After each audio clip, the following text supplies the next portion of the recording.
বেলা শেষে সন্ধ্যার আয়োজনে দ্বীপ জেলে সেঁজুতির আলো, আকাশে নোঙর ফেলা শেষ গন্তব্যে জিরিয়ে নিতে পাখিদের আনাগোনা।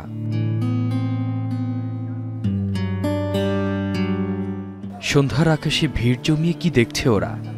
দেখছে মানচিত্র ১৬ আনা বাংলাদেশ।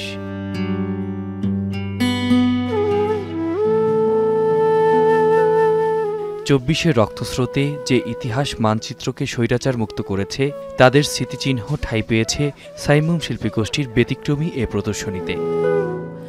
ছোট্ট শিশু থেকে বৃদ্ধ লেন্সে, চোখে, হৃদয়ে ধারণ করছে এক পঞ্জিকা আগের স্মৃতি। ৪ আগস্ট আমি গুলি, আমার পেটেও গুলি আছে, তো এখান দিয়ে ঢুকে পিছন দিয়ে বের হয়ে যায়। তো এখানে আসার পরে এগুলো দেখার পরে গা শিরশিরে ওঠে। এখানকে জানতে পারলাম যে আমাদের শেখ হাসিনা যা অত্যাচার চালিয়েছে আমাদের উপরে। এই আয়োজনের মধ্যে সবচেয়ে জুলাইকে ধারণ করার মতো এবং বাংলাদেশের সাথে যায় এবং এই ইতিহাসের সাথে যায় এরকম যদি কোনো থাকে, এখানে এরকম যদি কোনো বিষয় থাকে তাহলে এটাই আছে।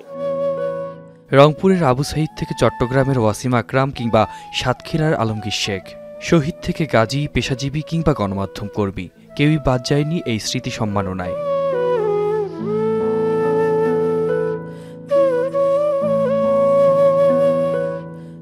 চব্বিশের চেতনাকে ধারণ করে ইতিহাসের দায় মেটানোর প্রত্যয় শুনতে পাওয়া যায় অভিভাবকদের কণ্ঠেও।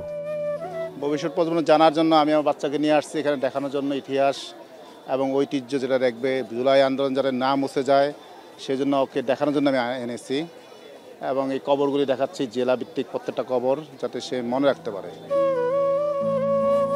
প্রজন্ম থেকে প্রজন্মান্তরে যে জাগরণের ঐক্যতানে ভাসছে এই বাংলাদেশ, তার সুরে বাঁচতে চায় এই আয়োজন। স্বৈরাচার মুক্ত বাংলাদেশের নতুন সূর্য দেখবে বলে রাজপথ লাল করে আন্দোলনে নেমেছিল বাংলার আপামর জনতা।